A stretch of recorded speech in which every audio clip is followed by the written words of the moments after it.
G'day, Geoff Lewis here from Seriously Series. Today we're going to answer a very important question, and it's something that we all need when we're out on the track or the trail, and that is a decent cup of tea, or if you're in the other camp, a decent cup of coffee.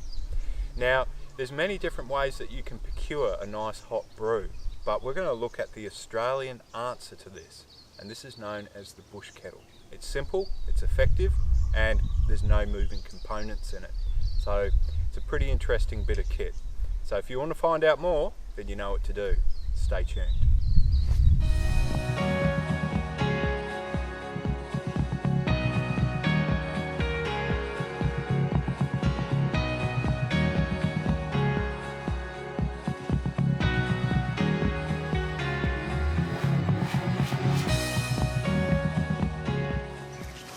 Rightio, so Damon and myself have just completed a bit of an adventure, Edge of the Earth Part 3, exploring the east coast of Tasmania. And one of the pieces of equipment that we took along with us is in this box here, the Aussie bush kettle. Now Damon's going to give us a hand today. He's going to get some really nice sticks because that's the fuel that we require to get this piece of kit going. So Damon's just going to be off in the background doing his thing. Thanks, Damon. So, first things first, you get this wonderful box. And obviously we take it out. And the thing I like about this is it's got everything in it. And it's not in some nylon Hessian bag. So we've got our boxes of matches. And then I'll just get the kettle out. And really, the concept of the bush kettle really isn't anything new. Back in World War I, the New Zealand troops, I believe, were issued with a thing called a Kelly kettle, which you can still buy to this day. And basically, the bush kettle's no different. It's basically an aluminium water jacket, and as you can see, it's got a hollow interior. So obviously, between the outside and the inside is obviously a void, which will be full of water. We then use sticks, leaves, whatever we have at hand. Looks like we're having a bonfire here today. And basically we light it and then it boils the water. Pretty awesome. But sometimes sticks aren't available. So we've got our water bottle here, which looks a bit manky, but it's okay, I assure you. We've then got a lovely little dish here that can sit just underneath the kettle, like so. And we've then got a fuel, so probably metho or kerosene. I'd probably use metho if it was me. We then pull this little bit of wood out and we put the handle to the side. We don't really need that. And then we've got 4 little pannikins in here, or tin mugs, with our tea, coffee, matches, and sugar. So that's all set there. So the next thing we have to do, I guess, is light the thing, pretty much. Yep. Now, one of the great things about this, because the material is so thin, you don't need to make a massive fire. So what we found is we'd stop for lunch, or we'd stop when the Land Rover needed tending to, more realistically. And then we'd just simply fill it up with water. And by the time the fire had burnt out and the kettle had boiled and we'd finished doing what we were doing, all the ashes were out. So there's no real threat of it causing a massive bushfire. So we'll just fill it up with water.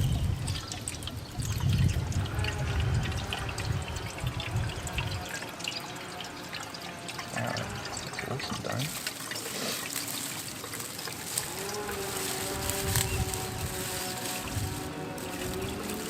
So there's probably enough water in this for probably about four serves of a good tea or coffee. So we'll pop that to the side. And something Damon prepared earlier, some bracken, so we'll just shove that right in there underneath. And we'll get a few fine little twigs, like so. And all we do is we just shove them right down the top here. And because it's got holes underneath it here, obviously it draws the air in and obviously creates reasonably intense heat and boils the water. So we'll see if we can get this to work.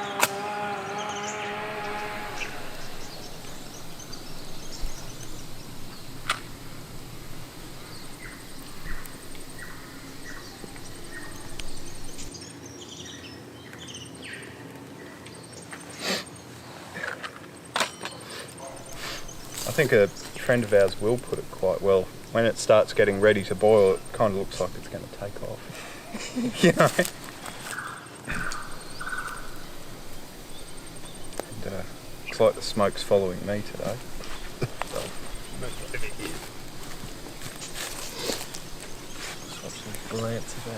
Oh, is it? Yeah.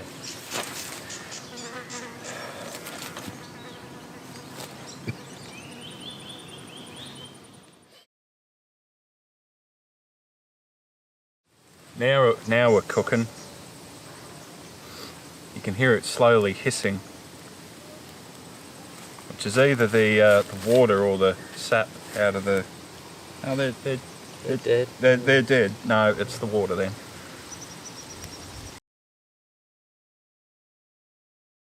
So it's a bit smoky, but it just means you've earned your tea. And we've got success. It's actually started boiling, as you can see. It's spitting out the top here. So then we just simply lift it off with the wooden handle. Give it a bit of a shake. Oh. And then the next thing is we obviously want to make a cup of tea. So we've got two little tea bags here. One for Damon, one for me. Put that in there.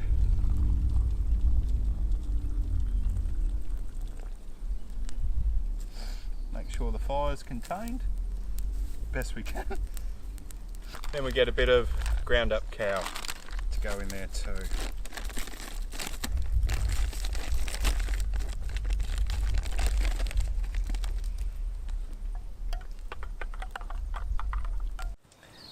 Rightio. There you go, Damon. Thank you. That's alright. Does it feel warm? Oh, it's hot. I'll have to wait a bit. It is. Let's see. Tastes pretty good to me. Yeah, it's good. And as you pointed out, Damon, the leftover water in the kettle itself, you can use that on the fire. So it's probably not the quickest way of making a cup of tea, but requires a bit of patience. But it's the same as driving a series Land Rover, really. Requires a bit of patience too. So anyway, we'll